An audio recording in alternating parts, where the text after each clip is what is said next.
Hola, hola, ¿qué tal, estimados alumnos? Muy buenas tardes, ¿cómo están? ¿Cómo les va el día de hoy?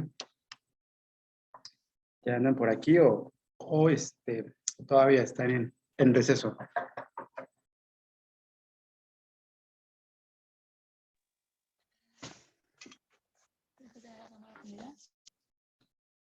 Hola, Pedro, ¿qué tal? ¿Cómo estás? Buenas tardes, profe. Hola, buenas tardes, muy bien. Ya por ahí está César también y Ruth. Me parece que hoy no iban a estar todos, ¿verdad? Algo me comentaron acerca de Daniela. Y bueno, Nelly ya sabemos que en este horario le toca trabajar. Y bueno, Alan, falta por ahí también Alan. ¿Entró a las clases anteriores o no entró? Pues solo han estado ustedes tres.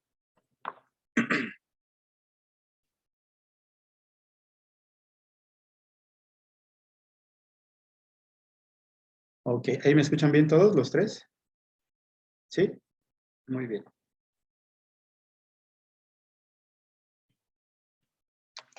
Pues, Buenas tardes, profesor. hola Ruth, ¿qué tal? ¿Cómo estás? Bien, bien, gracias.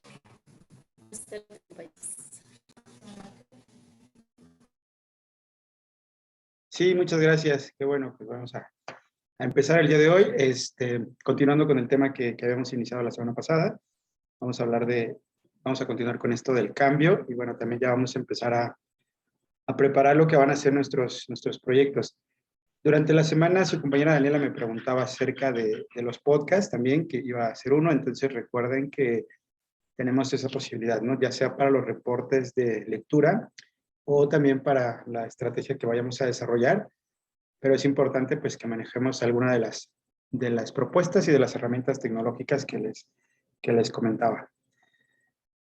También pues cualquier duda que tengan o del uso de alguna de las herramientas, pues me pueden preguntar y lo revisamos. Sí sería importante justamente en esta idea en la que estamos eh, adaptando y reorganizando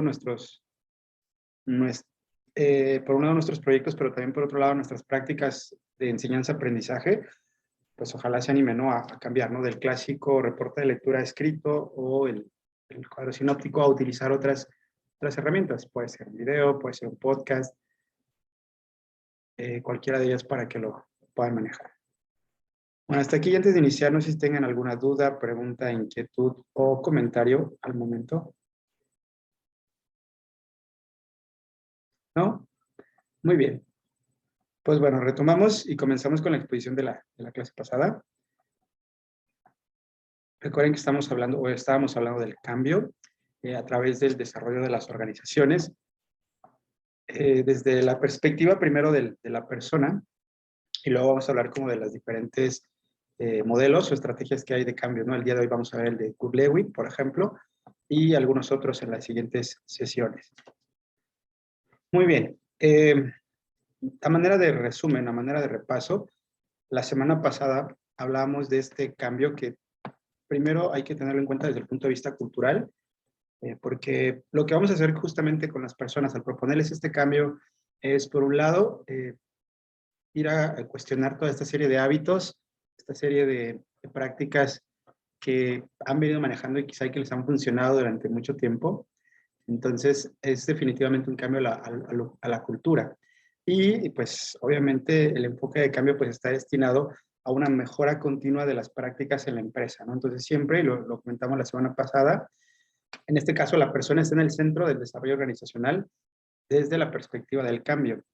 Ustedes que van a trabajar con personas, pues evidentemente tendrán que pues, tener en cuenta todo esto. Recordamos la cita de un filósofo justamente de Heráclito de Éfeso, donde él nos hablaba ya desde el siglo V antes de Cristo del devenir, del cambio, del fluir como una constante en la vida. Todo fluye y nada permanece.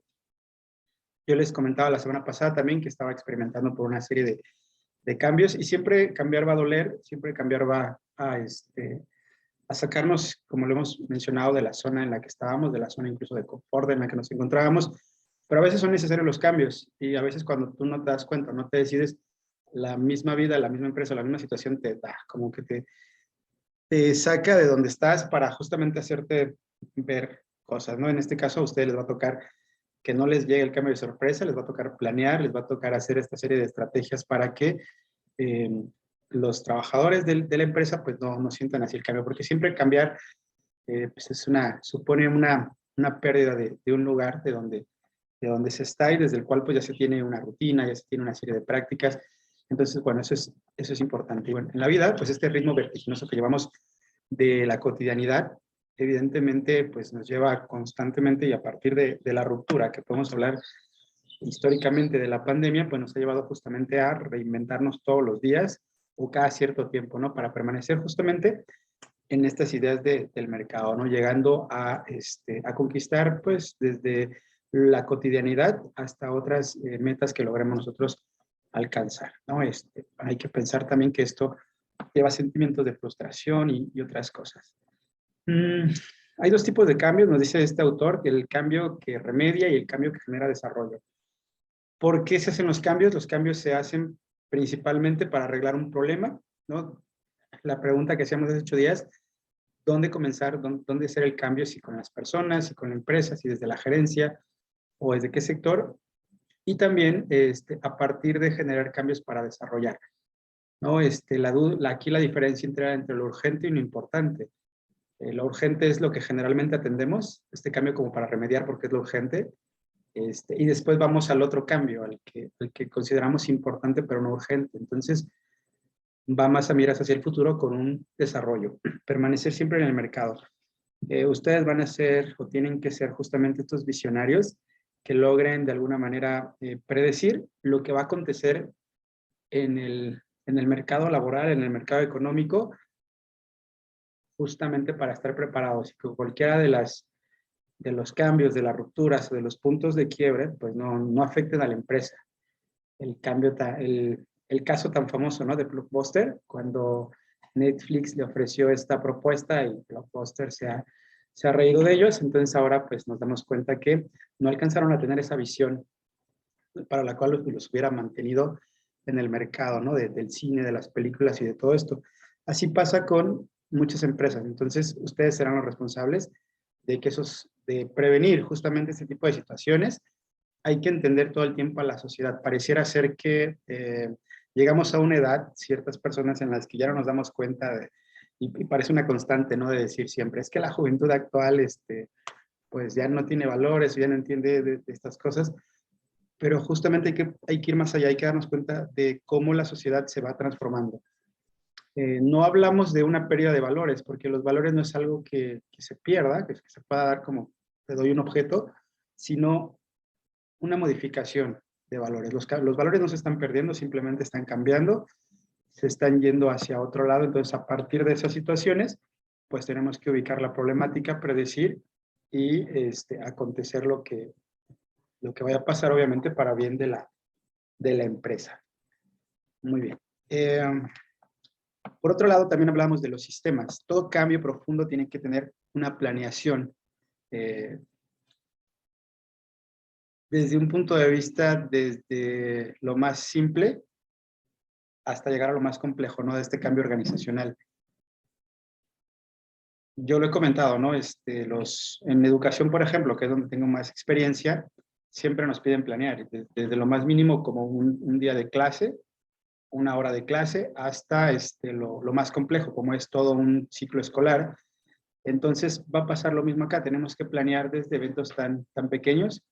Por ejemplo, bueno, yo lo he dicho, ahora que te das cuenta más de que el tiempo vale la vida, pues siempre es, incluso cuando vas a salir con amigos o con alguien que has de verte, y bueno, lo primero que yo digo es, ajá, ¿y cuál es el plan, no? ¿O qué plan tenemos? No es nada más vernos y ya, sino es cómo vamos a invertir o aprovechar nuestro tiempo para que pues no nos agarren las prisas, ¿no? Siempre, no sé, a mí me pasó muchas veces que estabas de repente, ya quedabas con alguien y lo volteabas a ver o la volteabas a ver y decías, ay, ¿ahora para dónde vamos? ¿Qué hacemos? ¿No? Es como esa constante. Entonces, evidentemente, al profesionalizarnos nosotros, ya no tenemos que ir como con esas dudas, tenemos que siempre ir con un plan, partir desde lo cotidiano, empezar a cambiar nuestros hábitos para poder, pues evidentemente, llevar a cabo la estructura y el sistema de una empresa.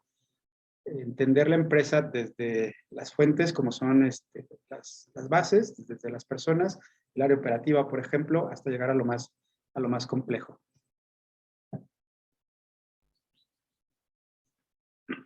Muy bien, el punto 3 hablaba del alcance, el cambio estratégico y cambio básico. Mencionabas, por ejemplo, el enfoque de Galpin, que también tiene que ver con un cambio efectivo que se da a través de las instituciones y también distingue los niveles, el estratégico y el básico. El primero, que es el estratégico, tiene que ver o tiene que implicar a la alta dirección y habitualmente pues baja hacia los niveles básicos. ¿No? Es como se comienza, según Galpin, el estratégico, y el básico es el que atiende al problema. Y por aquí nos habíamos quedado en el modelo de Galpin, cuando propone una serie de diferencias entre el alcance de ambos tipos.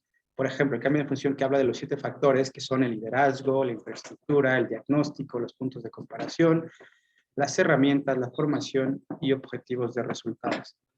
Entonces hay que tener claro, según este cambio, desde dónde comenzamos. Si es el liderazgo, pues evidentemente desde la alta dirección, y el cambio básico parte de la dirección local, ¿no? No hasta el sector más alto.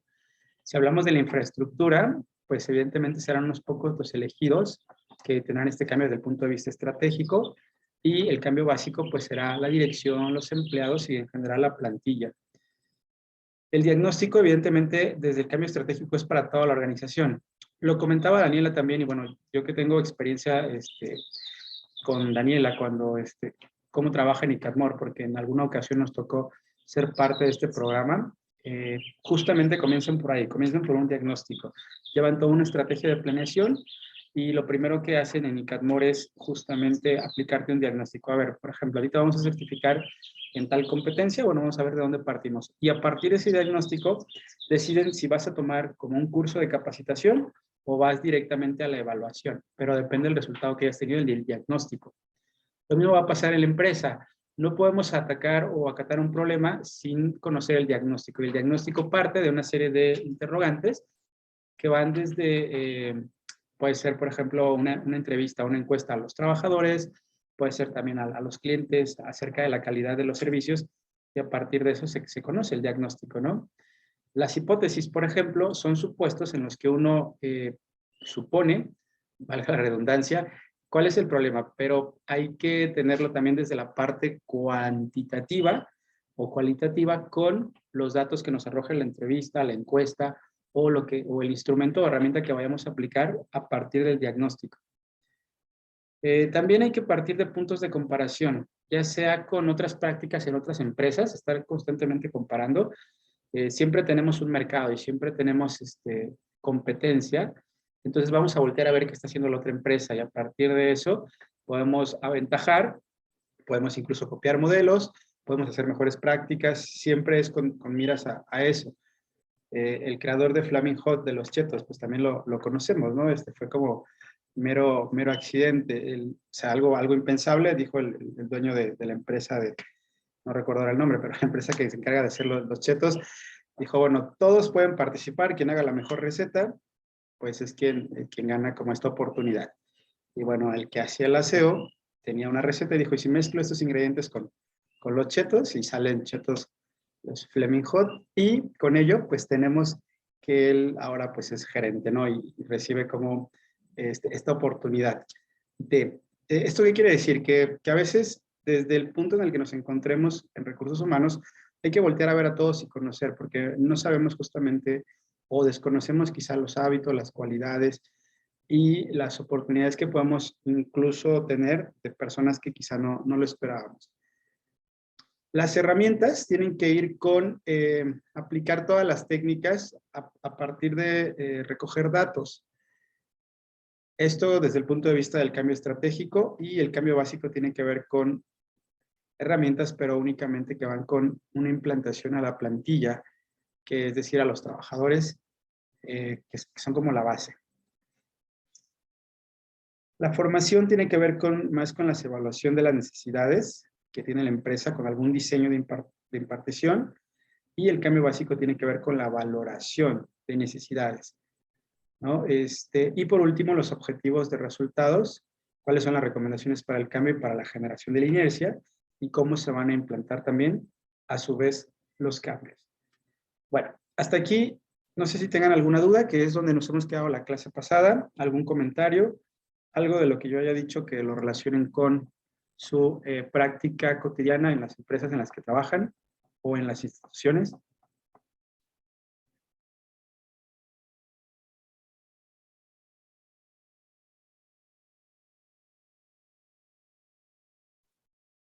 Ok, bueno, me parece que no tienen dudas. Vamos a continuar. Ok, sí, ok, bueno. Esta parte también se relaciona con el modelo DCM, que es especial o que tiene especial relevancia al tener los siguientes aspectos que se van a ver afectados siempre que se generen los cambios. Primero, son las reglas y políticas internas de la empresa. Hay que estar pues en constante análisis de lo ya establecido y generar los cambios posibles. Los tiempos van cambiando y a lo mejor unas políticas o unas reglas o una normativa ya no es vigente a años actuales, ¿no? O se suscitan cosas dentro de la misma empresa que hacen que esto se vaya cambiando. Por otro lado, también no perder de vista cuáles son los objetivos de la organización, que van desde la tipología y la forma de medida. Recuérdense que en la visión, en la misión y como parte de los objetivos de cada organización, pues es importante estar siempre replanteándonos eso y todo el cambio que hagamos o todas las nuevas estrategias, pues no deben de perder de vista cuáles son los objetivos. Porque a veces, pues perdemos de vista eso y estamos nada más pensando en ciertos intereses o en nuestros intereses. Entonces, ahí habrá que cuestionar eso. Las costumbres y nombres, la formación. Se suscitan una serie de hábitos y de formas de relacionarse entre los trabajadores, que eso también no hay que perderlo de vista. En diferentes empresas hay hasta incluso códigos de cómo nombrar a las cosas o de cómo nombrar a ciertas situaciones, ¿no? Esto que podemos llamar tecnicismos o también podemos llamar jerga o caló. La jerga, por ejemplo, es el habla dependiendo de un oficio o una profesión.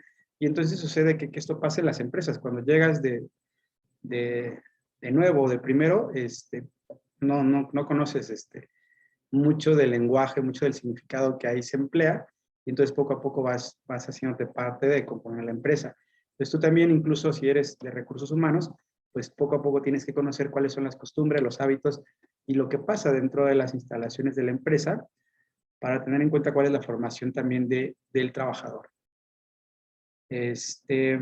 Los hitos significativos de la organización, que son o que tienen que ver con los comportamientos directivos, también eso es importante, y lo que se espera de un directivo con respecto a la relación con sus trabajadores. Y por otro lado, la comunicación interna y externa también. Hay que estar dentro de... Yo siempre pongo el ejemplo de los antropólogos. La antropología es una ciencia realmente nueva y ha venido cambiando. Al inicio, el antropólogo lo que hacía es ser el especialista que mira desde afuera a las comunidades. Está desde fuera y está como con su libretita anotando, como cuando vas con algún especialista o médico, psicólogo y que está preguntándote y está como con la libretita anotando lo que le parece relevante de lo que observa o de la información que le dices. El antropólogo hacía eso con las comunidades, lo iba anotando, lo iba haciendo una bitácora, un diario, pero después cambió la forma en la que el antropólogo se relacionaba con las comunidades.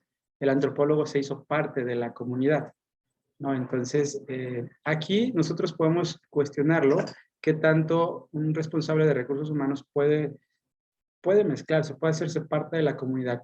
No es que se borren esas distancias o que ya no haya ese tipo de relación, sino que desde dentro también puede entender los diferentes contextos en los cuales se manejan todos y cada uno de sus trabajadores. Hay que entender contexto, ¿no? El otro día, por ejemplo, un amigo que se dedica a hacer videos de educación, me preguntaba, me dice, oye, ¿tú qué piensas de los maestros que compran las planeaciones? Y me hacía unas preguntas, ¿no? Y le digo, bueno, yo pienso que pues no debería de ser así porque se supone, en teoría o en el ideal, cada maestro tiene que hacerse responsable de sus planeaciones porque finalmente es el resultado del trabajo que va a hacer y lo tiene que adecuar al contexto en el que se está desenvolviendo, de esta relación entre enseñanza-aprendizaje. Sin embargo, habría que preguntarnos por qué los que lo compran lo hacen. Es decir, en qué contexto se mueven ellos para hacer eso, ¿no? Creo que ahí también hay un punto de poder entender, porque estamos más acostumbrados a juzgar o a vigilar y castigar, ¿no? A denunciar, a censurar. Lo podemos ver actualmente en las redes. Siempre es como, te comparto, la denuncia de, ¿no? Tal cosa. Ajá, pero también hay una historia ahí de fondo que quizá no estamos entendiendo. Siempre como que nos cuentan la historia in media res, es decir, a la mitad. Pero entender todo el contexto, todas las aristas, todas las vertientes, es realmente lo importante. Y por eso vuelvo al ejemplo del antropólogo. Hay una película que a mí en lo personal me gusta mucho, creo que todos la conocen, es la de Avatar, de estos sujetos azules, que justamente el protagonista lo que hace es adentrarse en la comunidad y desde ahí, o sea, hacerse uno más de ellos, aunque al principio le cuesta trabajo y no, no lo hacen parte y sufre y no entiende por qué funcionan los nativos de ese planeta de la forma en la que lo hacen, pero poco a poco se va volviendo parte de ellos, ¿no? Hasta que finalmente se vuelve uno de ellos. Esto sería lo que hace un antropólogo, por ejemplo, alguien de recursos humanos que está de este lado de la operación y de la dirección o de liderazgo, entendiendo y sabiendo cómo funciona la empresa a partir de sus trabajadores. Entonces, habrá que entenderlo desde ahí. Hay por ahí un libro que se llama Los misterios de Eleusis, escrito por un antropólogo. Los misterios de Eleusis, Eleusis es una divinidad griega, la cual se le rendía cierto tributo, cierto culto. Partir, por ejemplo, que los griegos distinguían entre dos divinidades y dos tipos de celebración o ceremonias. Ellos hablaban, por ejemplo, de Apolo, por un lado, del dios Apolo, y por otro lado, de Dionisio. Apolo representaba esta parte de la seriedad, de lo solemne, de los honores, del respeto. Siempre que venerábamos a Apolo, hacíamos actos litúrgicos, es decir, actos que se respetaban, actos solemnes, actos que son serios y buenos. Pero por otro lado teníamos a la divinidad de Dionisio, que representa el opuesto, que es como la fiesta, la embriaguez, el desenfreno. Y entonces los griegos se movían en esa línea. O sea, podían perfectamente un día estar serios y solemnes y al otro día pues estar en la fiesta sin ningún problema y haciendo estos excesos, porque ahí mediaba. Dentro de ello había también una divinidad que era Eleusis, la cual pues se le rendía culto y que era algo como muy solemne, sin embargo, daba la oportunidad de consumir enteógenos. Enteógenos, otra palabra griega que quiere decir Dios dentro de ti. ¿Cómo puedes tener a Dios dentro de ti? A través de una serie de trópicos alucinantes, los cuales, obviamente naturales, de los cuales quien da razón de esto, dice que es una experiencia mística y espiritual. Entonces, un antropólogo, la antropología se había dedicado a estudiar esto desde fuera, ¿no? O sea, veía lo que pasaba y ya notaba. Entonces, un antropólogo un poco más aventado que sus compañeros, dijo, bueno, pues voy a ver qué pasa, pero desde dentro, o sea, empezó a consumir hongos, literalmente, y iba notando lo que acontecía. Entonces, bueno, esta metáfora o este ejemplo es justamente para poder también cuestionarles, o sea, pueden estar de acuerdo conmigo o no, qué tanto podemos entender desde dentro cómo funciona una empresa, desde la parte operativa. O sea, no me malentiendan, no estoy diciendo que consuman hongos, pero estoy sugiriendo que sean capaces de lograr entender cómo funciona cada una de las partes de la empresa. Eso no estaría menor, porque desde la teoría marxista y según el capitalismo y lo que esto pasa, nosotros al ser parte de la empresa nos enajenamos. ¿Qué es enajenarse? ¿Alguien recuerda qué es enajenarse? A ver.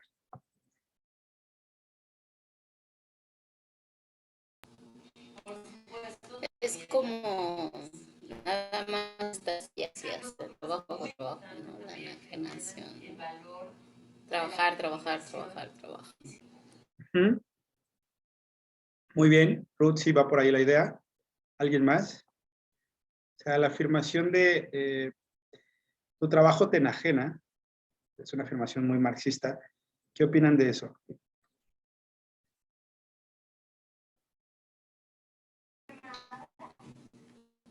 Sí pasa, pero pues es que también eso depende de las necesidades de la persona. A veces la necesidad de trabajar para llevar el sustento a la casa te enajena, ¿no?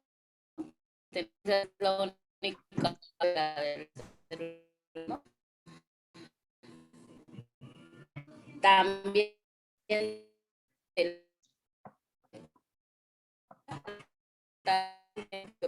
puede,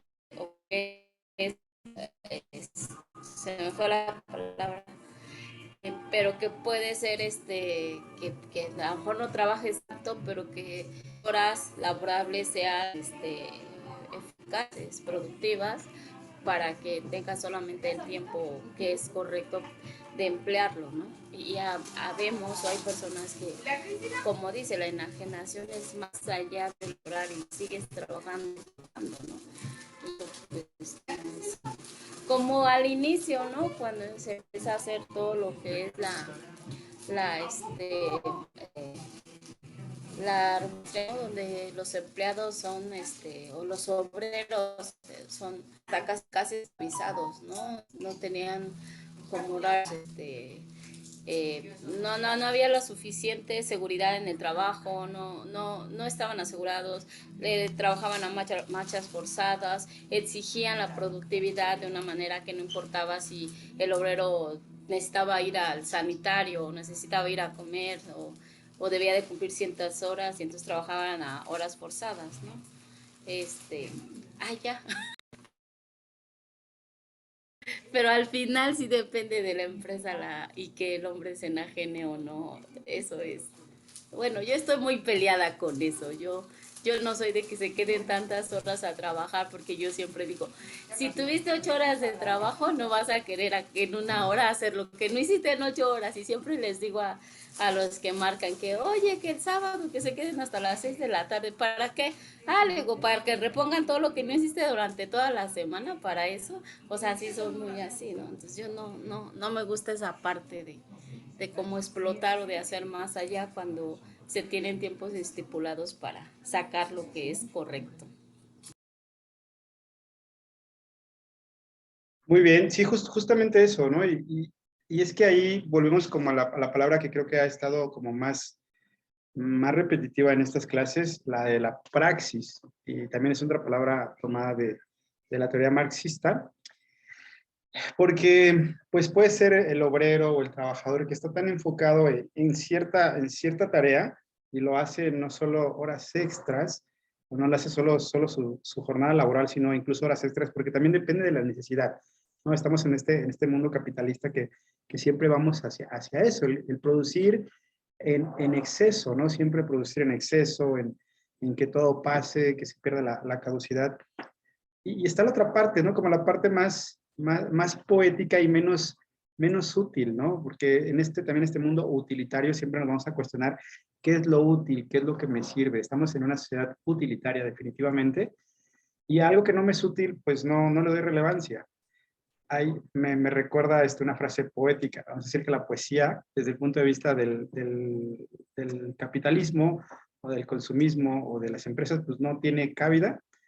La frase dice, no hagas horas extras, mejor haz el amor o algo así, no hagas, entonces, y uno dice, bueno, pues sí, pero si hago el amor, pues no como, ¿no? Y si no hago horas extras, no come mi familia. Entonces, siempre está esta dualidad, pero es justamente un punto de reflexión a lo que estamos haciendo con el trabajo.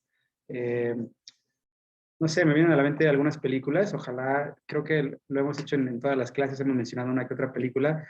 Yo creo que también de tarea vamos a extra como ver películas y discutir justamente esta parte, ¿no? Nos volvemos personas que se dedican plenamente a lo laboral Y es que también vamos a hacer a eso, ¿no? ¿El éxito qué es? El éxito es que me vaya bien en el trabajo, que tenga yo auto, casa o muchas casas, muchos autos y lo mejor, o qué otra cosa, ¿no?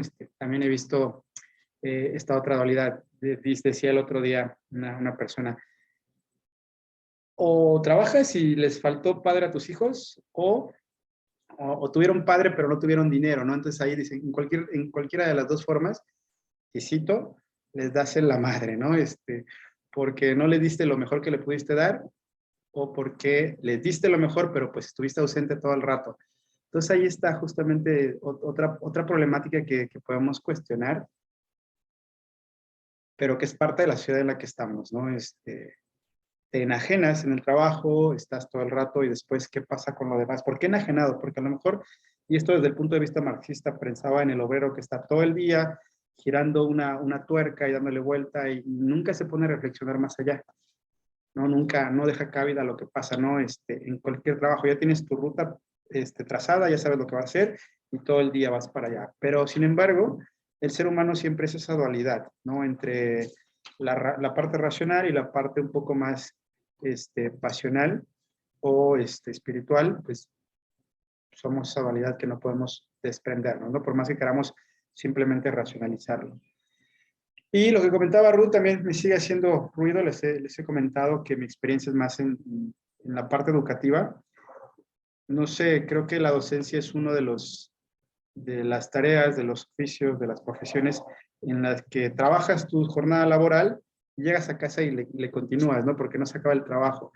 Y inviertes justamente tiempo en planear material, planear clase, estar llenando todos los formatos administrativos que siempre te piden, las calificaciones, calificando exámenes, actualizando listas, y se nos va media vida en eso, ¿no? Todo el día se nos va haciendo eso, ¿no? Creo que un buen maestro, maestros dedicados, docentes que realmente se comprometen con su trabajo son de tiempo completo, siempre, ¿no?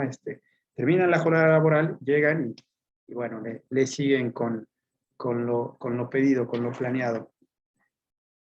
Pero bueno, tiene que ver justamente con esta parte de la enajenación. Y siempre el otro cuestionamiento es no cuánto dinero inviertes, sino cuánto tiempo debes invirtiendo algo, ¿no? Entonces es justamente lo importante también. Muy bien. ¿Algún otro comentario, César, hasta el momento? No, profe, ninguno. Muy bien. Pues bueno, continuamos. El contenido del cambio, una nueva actitud de mejora continua.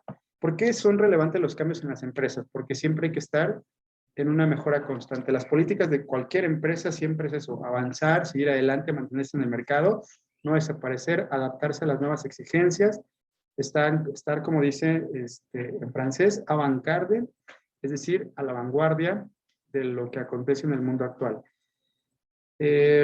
Como se expuso ya en el epígrafe inicial del modelo DSM, una de las claves de la novedad fundamental que busca el cambio es la actitud de los miembros de la organización, lejos de autocomplacencia, que es, como dice un colega, el principio de la decadencia, para que se orienten personas y empresa como en un perpetuum móvil, es decir, hacia una mejora continua.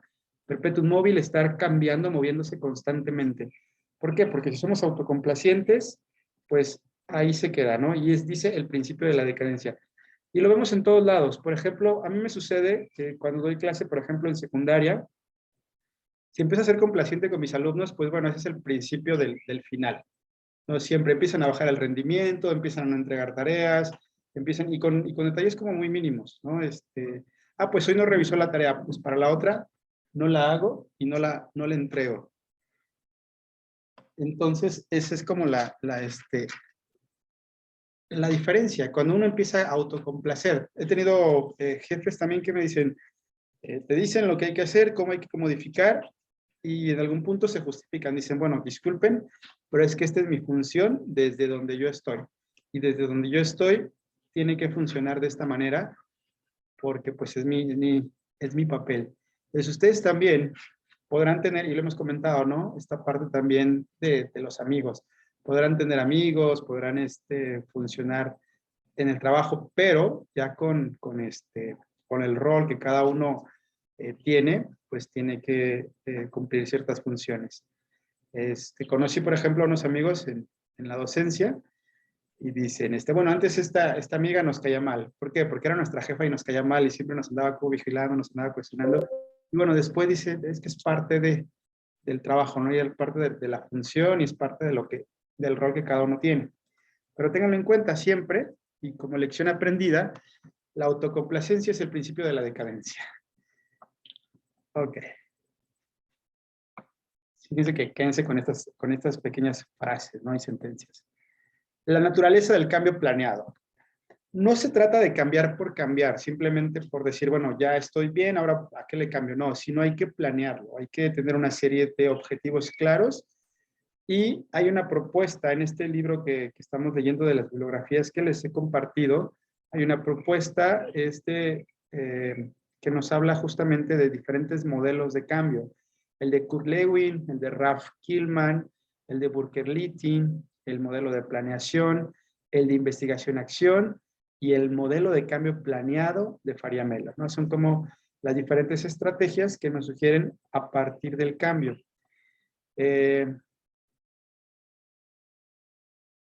Tenemos unas frases con las cuales comienza a manera de epígrafe este texto. La primera dice, bueno, la primera me ayudas a leerla, Ruth, por favor. Sí, adelante. Os indico las 3 transformaciones del espíritu. La del espíritu en camello, la del camello en león y la del león en niño. Zaratustra. Ok, no sé si quedó clara. ¿Qué comentarios tienen a eso?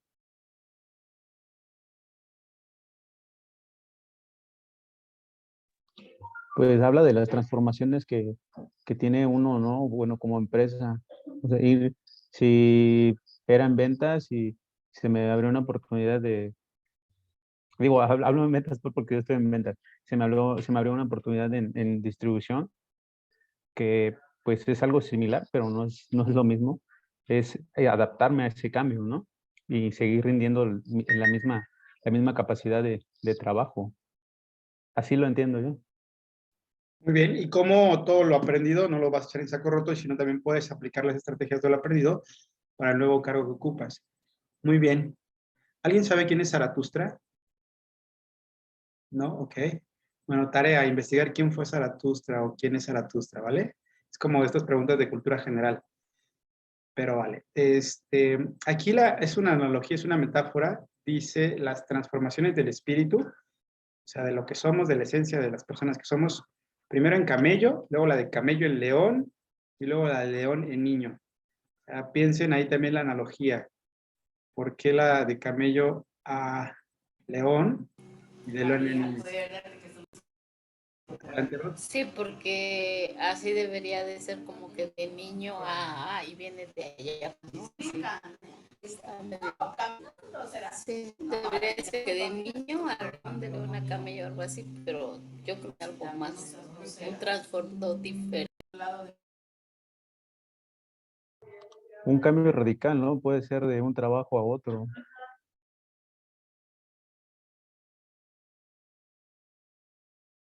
Así es decir, pareciera ser que no tiene ninguna relación un camello al león, y luego del león y la imagen que tenemos de león a un niño, pues también son cambios radicales, como bien dices, y pues lograr adaptarse a los lugares en los que estamos, ¿no? Siempre que pensamos en un camello, tenemos incluso un escenario y un contexto. O sea, los camellos están diseñados para sobrevivir en ciertos hábitats naturales, ¿no? El león cambia completamente y luego del león a niño, pues, cómo se va moldeando el espíritu. ¿No parece? Como un ejemplo como un ejemplo que yo tengo, yo anteriormente trabajaba en gobierno estatal, era puro de oficina, era analista y pues cambia aquí, pues aquí son puras ventas, o sea, nada que ver con lo que hacía. Claro, sin embargo, algo de lo que hacías antes se quedó y por eso pudiste quizá explotar la parte de ventas, ¿no? Y la parte de ventas, pues siempre también es el contacto con la gente, con el cliente y tener una estrategia, una metodología de cómo convencer. Y volvemos a las bases, o sea, podemos hablar de técnicas, podemos hablar de estrategias, pero a veces vas a decir, es que él me cayó bien y le voy a comprar, o es que él tiene algo y le voy a comprar. Hay algo ahí también Sí, con De lógica. hecho, sí, pues, tengo como 2, 3 meses que me cambiaron de ruta, de zona, y algunos clientes me dicen, no, es que el otro era así, y es que pues tú me caes bien, y es que no, pero nunca le das placer a un cliente así de tenerlo bien. Y pues como dice, encontrar una estrategia más que nada para ganártelo, ¿no? Porque aquí te piden metas y con los clientes tienes que cumplir las metas. Así es, definitivamente, ¿no? Sí, es la premisa con la que comenzábamos, creo que incluso la clase pasada o el curso, que son como uno de los análisis que hacen las personas a lo largo de la vida, que siempre van a ser las relaciones humanas, las que te van a permitir abrir muchas puertas, ¿no? Si yo soy un tipo arisco y que no le caigo bien a nadie o que empiezo como con estas situaciones, pues bueno, será un poco más complicado. Pero bueno, no. Sí, y suele suceder aquí, que algunos compañeros simplemente por traer la camiseta de la marca o la camisa que dice la marca, llegan como que pues a hacer menos a los promotores de las otras competencias, ¿no? Y en realidad pues están mal porque pues creo que todos venimos para trabajar, no para estar peleando. Así es. Y finalmente pues son batallas que no nos corresponden, ¿no? También. Muy bien. Muchas gracias. La segunda cita, este, Pedro, adelante. Mientras culpas a otros, renuncias a tu poder para cambiar. Anónimo. Comentarios. Creo que eso se lleva mucho en que este, siempre encuentra uno un pretexto cuando uno no quiere hacer las cosas, ¿no? Cuando uno no las quiere hacer, es que porque está lloviendo, es que porque pues el día me puso el pie o me vio mal. Siempre, nunca existe como que una disciplina, un hábito de enfocarnos en uno mismo para poder crecer como personas o laboralmente. Sí, definitivamente es más fácil culpar a los demás. El otro día platicando con alguien me decía, es que no estás acostumbrado a que te digan que eso está mal o que no aceptas tus errores. Y bueno, también todo el tiempo ser autocríticos con nosotros. ¿Qué tanto aceptamos una crítica, un consejo? Lo primero siempre es el rechazo, porque que te digan que lo que estás haciendo no está bien, no está mal, pues siempre es Y como, es que muchas de las veces el suponer te hace pensar cosas que ni siquiera de la otra persona, hacia ti o hacia los demás.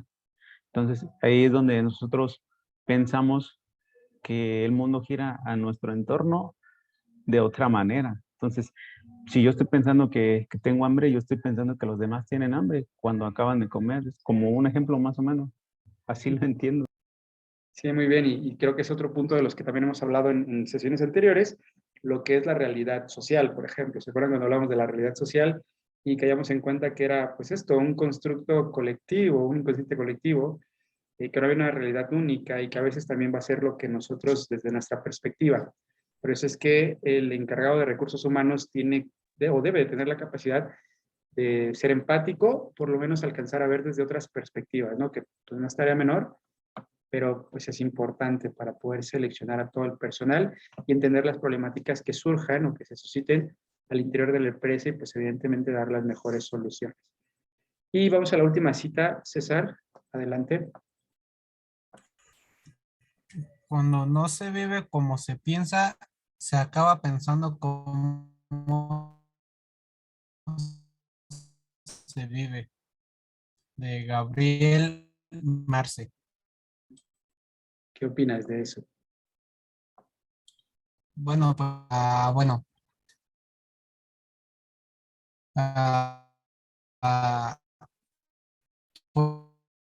pues muchas veces uno, pues, se vive en una fantasía, por así decirlo, ya no sigues con tu vida. O sea, se podría decir que vives en una fantasía, más en cambio no en la realidad, no te enfocas en la realidad. Sí, definitivamente. Algo que ha impulsado las fantasías actualmente son las redes sociales y lo que se vende o lo que se estipula por todos los medios de comunicación. Y a veces perdemos nuestra realidad o como lo dijera la psicología, el sentido de realidad pues es eso. El otro día platicando con un hermano me decía, mira, esa es mi realidad, y señalaba algo, ¿no? O sea, yo creía que, pero mi realidad es esta, ¿no? Entonces siempre hay que estar, pues eso, entendiendo cuál es nuestra realidad y saber si es acorde o no con las otras realidades o qué podemos hacer siempre para mejorar y una mejora continua. Primero desde nosotros y luego para poder proyectarlo hacia afuera. El cambio comienza acá dentro de nosotros. La competencia es con nosotros mismos todo el tiempo. Todo el tiempo es estar compitiendo con nosotros mismos. Con, Esto como que lo relaciono mucho con el libro de Padre Rico, Padre Pobre. sí, Como que siento que tiene una relación. definitivamente. La máxima socrática que estaba en el templo de Delfos decía, conócete a ti mismo. O sea, es una frase que a la fecha tiene vigencia. Lo primero que hay que saber es conocerte a ti mismo. Cuando alguien te dice, es que me siento mal, lo primero que haces es preguntarle por qué o qué tienes. Y que te diga, no sé, dos cosas, o no te quiere decir o realmente no sabe, pero pues siempre es la constante. Hay que saber, hay que conocernos a nosotros mismos y desde ahí poder cambiar el mundo, ¿no? Siempre es como el ideal cuando eres joven y eres un poco anarquista o subjetivista, dices, bueno, yo lo que quiero, yo lo que quiero es cambiar este mundo. Hay una película que a mí me gusta mucho, que se llama Noviembre. Tienen oportunidad de verla, véanla. No, así se llama Noviembre, no la canción Noviembre sin ti, ni Noviembre la del perrito, no. Es Noviembre, es una película española donde salen chicos que se dedican a hacer teatro en la calle, teatro social le llaman, y entonces dice que utiliza la herramienta del arte o del teatro para cambiar las conciencias colectivas. Y entonces cuando cuestionan al protagonista, dice, ¿pero por qué? Dice, es que quiero cambiar el mundo, quiero cambiar. Y entonces dice, ¿por qué te gustaría cambiar el mundo? Y él lo dice así, me gustaría cambiar este puto mundo, ¿no? Perdón por la expresión, pero a veces son expresiones que solemos escuchar, esta mala vida o ¿no? Y es que es parte de... Pero, pues primero hay que comenzar de aquí, de adentro de nosotros, hacia afuera. No siempre y que estas sesiones y estas pláticas, estas clases a manera de seminario, pues siempre nos lleven a ese cuestionamiento, ¿no? ¿Qué tanto estamos equivocando lo que estamos haciendo? ¿Qué malos hábitos tenemos? Incluso para comer, incluso para dormir, incluso para cualquier cosa, ¿no? Y desde ahí poder convertirnos en seres humanos más completos todo el tiempo. Porque si no, acabamos pensando cómo vivimos y eso es una fantasía. Uno proyecta algo en redes, pero casi nadie proyecta como las malas cosas que nos pasan en la vida. Muy bien, los siguientes son factores clave para iniciar con la actitud correcta del cambio en actividades, ¿no? 1, palabras corteses en lugar de ásperas réplicas. Esto hace ruido con se felicita en público, se corrige en privado, ¿no? Definitivamente. Y siempre, volviendo a lo de Padre Rico, Padre Pobre y todos estos libros que hablan de economía, de marketing y otras cuestiones, siempre es la constante, ¿no? La diferencia entre un líder y un jefe. ¿No? El jefe pareciera ser que todo el rato te está observando tus errores, y lo hace en público. Y te dice, a ver, perdón, tengo el ejemplo claro. A ver, ¿por qué estás haciendo eso? ¿No? Y lo dice por micrófono y lo hace en público para que todo el mundo se entere. Entonces, definitivamente no es un líder, es un jefe tradicional, ¿no? No, sino palabras corteses. Y es, a ver, vamos a platicar. No, a ver, yo te sugiero, ¿no? Y siempre como sugiero, no vas a llegar a ordenar a la gente, siempre va a tomar, o sea, va a quedar con las palabras.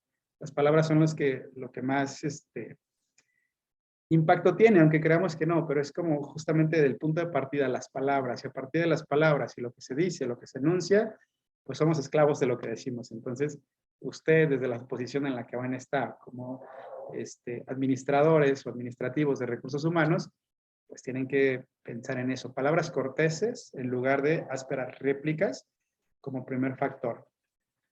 2, sonrisas en lugar de miradas inexpresivas.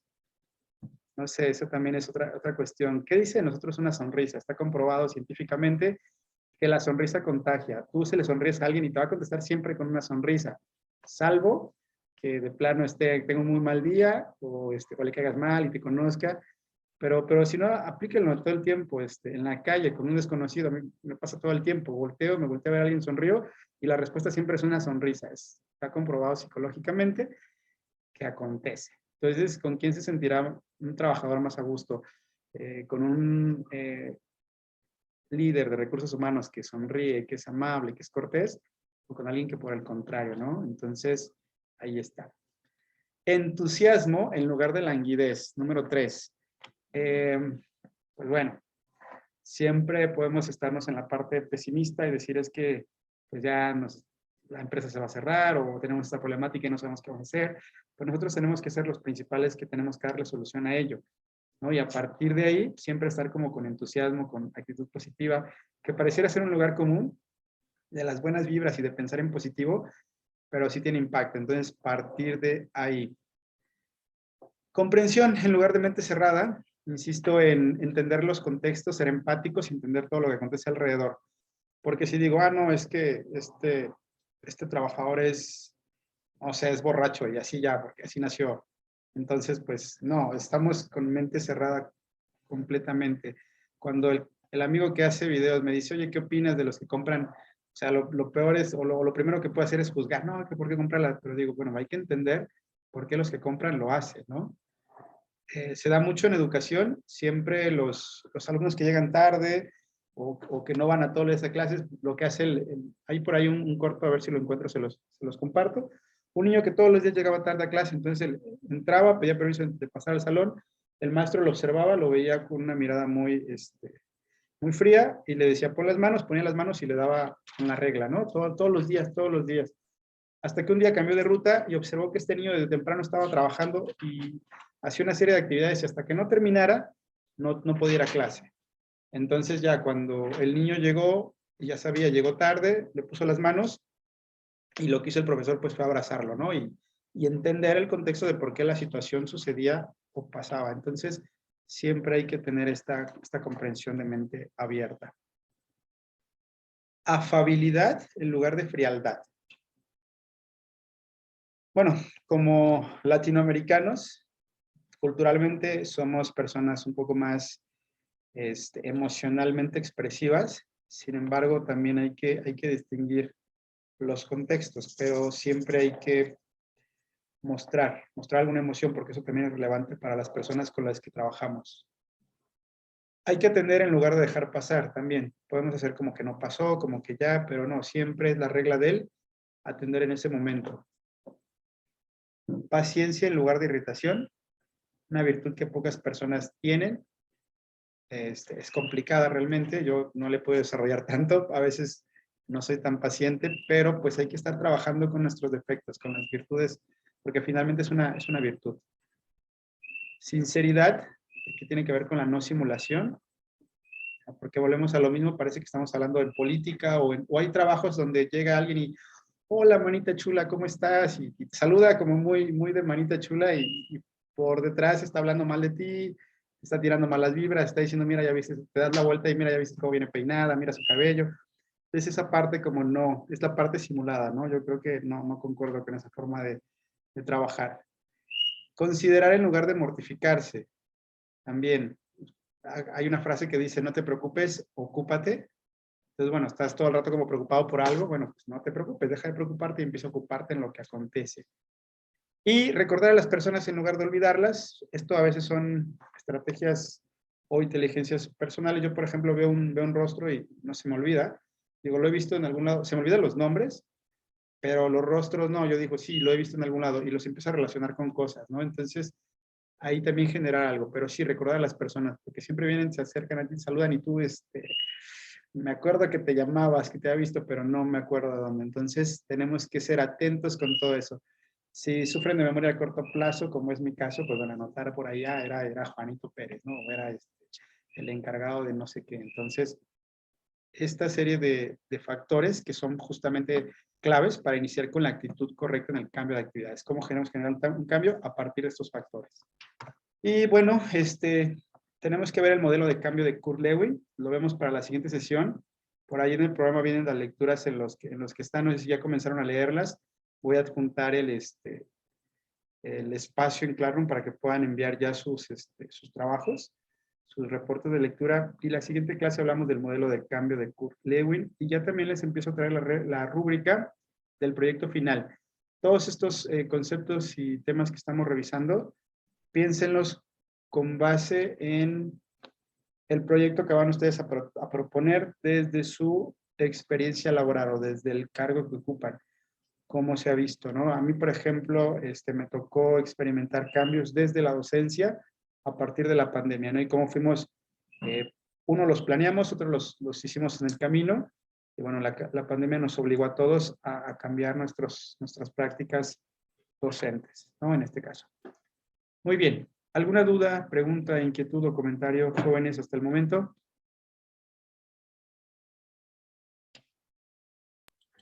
No. ¿No? ¿Vamos bien? Perfecto. Pues, si no hay dudas, vamos a dejar aquí para que les dé oportunidad de ir a su siguiente clase. Nos vemos la próxima semana. Estamos en contacto. Cualquier duda, cuídense mucho. Un abrazo a todos. Hasta luego.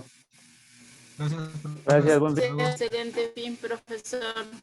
Igualmente a ustedes también. Hasta luego.